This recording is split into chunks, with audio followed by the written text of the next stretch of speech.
Atenção unidade 2, código 5150. Atenção unidade 2, código 5150. Bom, de carona comigo hoje, um profissional que todo mundo sabe que existe, mas ninguém nunca viu. É aquele profissional que as pessoas ficam no imaginário. Como será essa pessoa?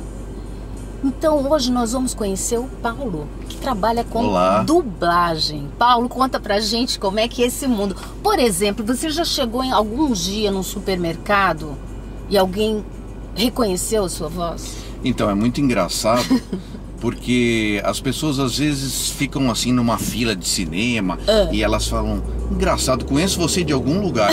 A pessoa não percebe que ela conhece a voz, ela não conhece a pessoa, né?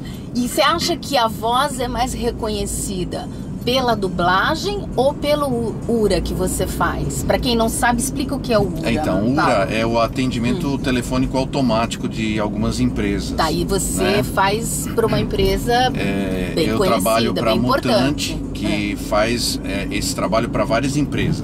Dá uma dica. A empresa se chame X. Tá. Então você liga lá no telefone e escuta assim, obrigado por ligar para X. Eu vejo aqui que a sua última fatura continua em aberto. Aí o povo fica bravo com você. Tem que acender uma vela todo dia pro teu anjo de guarda, hein, Paulo? Pois é, minha orelha fica quente o tempo todo. Mas eu resolvo todos os problemas. Às vezes não precisa nem chegar no atendente físico. Paulo, conta pra gente como é que é esse mundo da dublagem.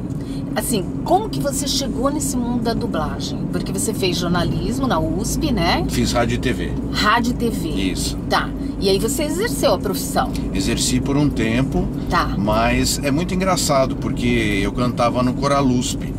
Que era o coral da USP. Exatamente. Tá. Uma das pessoas que estavam no coral era um compositor que estava compondo para uma peça de teatro. Tá. E aí ele falou, você não quer participar? Aí tu já migrou pro teatro também? Não, eu fui como músico. Tá. Só que esse grupo ficou muito importante, ficou muito famoso, que era o Teatro da Vertigem. E aí eu descobri que dava para fazer dublagem. E então eu virei meio músico e fui atrás do curso de teatro. Sim. E acabei fazendo a dublagem e tal. Então, para ser dublador, você precisa ter que curso? Você precisa ser ator profissional. Você precisa... Porque você precisa passar emoção, não é aquela coisa de locução. Tá. Você precisa ter o sincronismo, mas ao mesmo tempo a interpretação. A interpretação, Interpreta, por exemplo, faz você falou pra mim que faz 3 personagens às vezes num episódio só.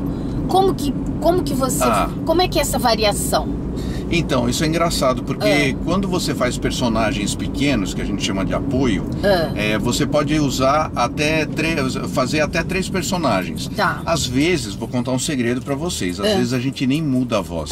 E vocês não sabem, porque existe um mapa, então, por exemplo, num seriado policial, aparece um cara lá no começo que ele entrega um formulário para um ator principal. Aqui está o formulário, senhor. Daí lá no meio aparece um policial isolando a cena do crime. E ele aparece uma vez e fala, para trás, para trás. Você nunca vai identificar que é a mesma que era a mesma pessoa, porque já aconteceu um monte de coisa, né? Tá, faz então uma voz... voz... segredo, e agora? Ninguém vai ficar sabendo, não dá. O pessoal, o imaginário é muito maluco, Paulo. Faz um... Às vezes eles pedem para mudar a voz. Pede, né? então muda. Então, por exemplo... o diretor às vezes te escala para um personagem mais jovem. Aí a gente faz a voz meio para cima, parece que a gente é jovem, mas a gente não é não, sabe? Velho. O velho tem um pouco de ar na voz, mas se você exagerar, fica muito... não fica verdadeiro, entende? E tem o policial, né? Sim. Você, mão pra cabeça. Aquela coisa mais encorpada. Mas normalmente eu uso a minha voz normal, né? Tá, que é ótimo, por sinal. Vou contar pra vocês como funciona um estúdio de dublagem. Conta, porque as pessoas, acho que muita gente não tem noção de como isso funciona, né? São sempre 3 pessoas, né? Tem o dublador, tem o diretor e tem o técnico, que tem um vidrão e eles tem um contato visual com o dublador.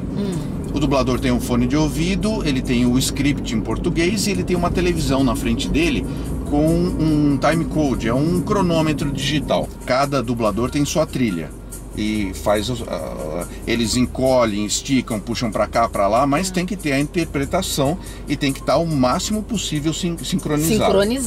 Então, bater a boca. O diretor só fala para mim: você é o John no Anel 36 e você brigou com seu irmão. Eu só sei isso, não sei mais nada. E aí, eu que mando na dublagem nessa hora. Aonde que transita mais a dublagem? Quer dizer, é São Paulo, Rio, Campinas, é isso?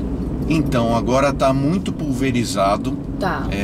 Porque o mercado era mais São Paulo e Rio. Tá. Mas abriram estúdios em Campinas, abriram estúdios... tem estúdio em Miami, tem estúdio em Buenos Aires, tem estúdio em Belo Horizonte. Mas muitos desses estúdios não obedecem esse critério de ter que ser ator para fazer. Então está sendo muito criticado. Os fãs, principalmente, estão indo nas redes sociais e estão criticando a má dublagem. E eu aproveito e digo para você que está assistindo isso: reclame de um filme, um seriado mal dublado, porque você merece uma coisa de qualidade. E a dublagem faz toda a diferença quando você assiste um filme. Porque assim, assistir um filme dublado já não é a mesma coisa que você assistir um filme com a voz real do ator. Quando você tem uma dublagem mal feita, dá vontade de largar o filme no meio, né? Vai te dando raiva, você... Vai dando raiva. Agora, conta uma coisa pra mim. Você vem sempre pra Santos? Não, porque você veio fazer uma visita aqui pra gente, né? Sim. Fez essa gentileza de vir aqui pegar uma carona, né? Tem uma história pra te contar. Da primeira vez que eu vim pra Santos, eu era criança. Você caiu no buraco negro, foi isso? Não, a história era a seguinte: eu sempre morei em casa, sobrado. Imagina uma criança pequena que tem na cabeça que assim, se eu tô no andar de cima e eu desço uma escada, eu tô num outro lugar completamente diferente. Tá. E aí alguém alugou pro meu pai um apartamento aqui em Santos. E eu, enquanto todo mundo arrumava as malas lá, eu fui explorar o corredor e achei uma escada, desci e eu tava no mesmo lugar. Porque era tudo igual. Eu falei, que engraçado. Eu desço, eu fui descendo. E era o apartamento... Era o buraco negro. O apartamento era o da ponta, né? E aí eu vi a porta aberta num apartamento, entrei e sentei. Aí eu falei, nossa, tudo estranho, tudo diferente, né? Você entrou num Aí vizinho. aparecem duas pessoas estranhas. Comecei a chorar. Aí foram... E eu contei o que aconteceu e aí foram me levar. Aí essa foi a minha primeira experiência em Santos. Que vergonha, desculpa. Sim, porque nós estamos em Santos, no litoral de São Paulo. Então, o Paulo mora em São Paulo e ele veio gentilmente gravar o de carona aqui com a gente. Conta um personagem pra gente. Olha, tem um personagem que eu gosto muito, que é o capitão Bill Wikrowski, do Pesca Mortal. É o capitão de um dos navios. Ele briga muito com o filho dele, que é da tripulação, mas é muito divertido fazer. Você lembra alguma fala dele, não? Bom, agora? Ele vive brigando, ele fala assim: eu já pedi pra vocês contarem direito isso. Contem direito os caranguejos. Ora bolas. Não, ora bolas ele não fala, eu tô falando agora, né? Ele é bravo. Tá. Outro. Tem Alaska, a Última Fronteira, que eu faço o Otto, que é o chefe da família lá, o pai de família.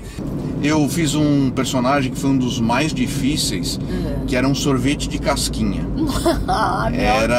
É um desenho para adulto da Disney. Um sorvete de casquinha. E era um desenho da Disney que eram 5 ou 6 personagens que eles faziam sketches diferentes. Então tinha hora que eu era um escoteiro, uma criança, tinha hora que eu era um político, um lutador de MMA. A voz ia mudando e tudo, e era rápido, era muito rápido assim. Que voz teria uma casquinha de sorvete?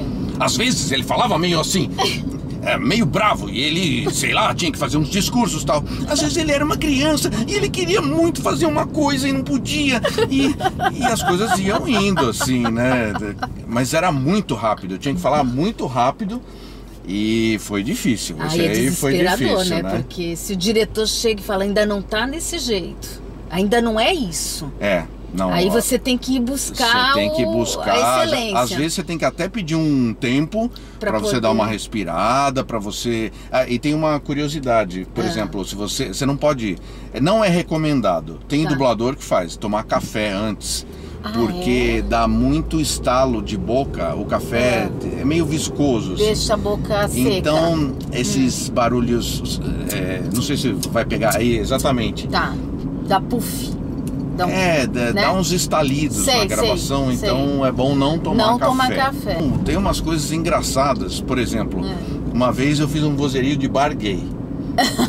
Então, aquele coisa, não sei o quê. Deve ser uma alegria. Aí, deve ser uma alegria. O dublador que estava do meu lado, feliz? que estava do meu lado falou assim: o que você vai tomar? Eu falei, um Gatorade. Aí parou, porque todo mundo começou a dar risada, né? E Ótimo, teve que adorei. cortar. E teve um outro muito engraçado, que era uma taberna medieval, né? Então todo mundo, taberneiro, mais vinho, não sei o que e tal, né? Aí o cara do meu lado falou assim: taberneiro, traga gelo. E eu falei, nessa época não tem gelo. Tem que criar uns cacos aí, umas palavras e ter criatividade para poder colocar no texto. Como eu curto muito música, às vezes tem vozerio de polícia ou rádio de polícia. Então, quando eu pego um vozerio de rádio de polícia, alguma coisa e tal, eu tenho a mania de falar: atenção todas as unidades, código 5150. Então, se você nunca vai ouvir numa mixagem isso. Mas assim, o que é o código 5150? É a capa de um disco do Van Halen. E é o código da polícia de Los Angeles para fuga de doentes mentais. Então eu falo em homenagem ao Van Halen, que eu toco guitarra também, então, né? Paulo, espero que você tenha gostado da carona. Eu adorei. Foi As muito tuas bom. histórias são ótimas. Acho que as pessoas vão amar ouvir e saber e conhecer um pouco mais desse mundo da dublagem. Obrigado. E da sua Foi muito história também. Muito obrigada pela gentileza de você vir até Santos para Eu que conversar com a gente. agradeço, foi muito legal. Gente, até mais.